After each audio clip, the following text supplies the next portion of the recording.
How to check the credit score in the Simply Financials. Hey guys, welcome back to the channel.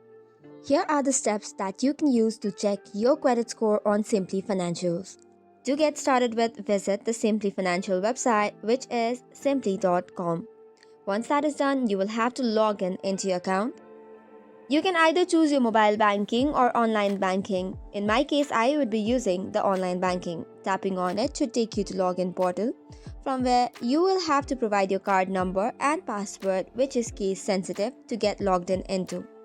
Now that this is done, look for the chat icon on the website, which is usually on the bottom right corner. Tapping on it, type in check credit score in the chat window.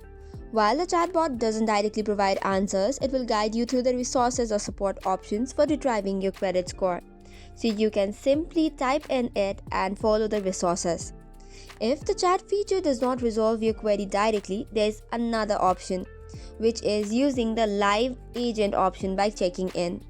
Alternatively, you can call Simplii Financial's customer support directly through their contact number.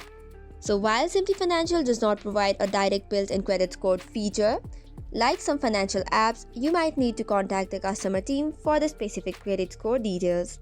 That's all for today's video. For more such contents, do not forget to hit the like and subscribe button. Thank you and keep watching.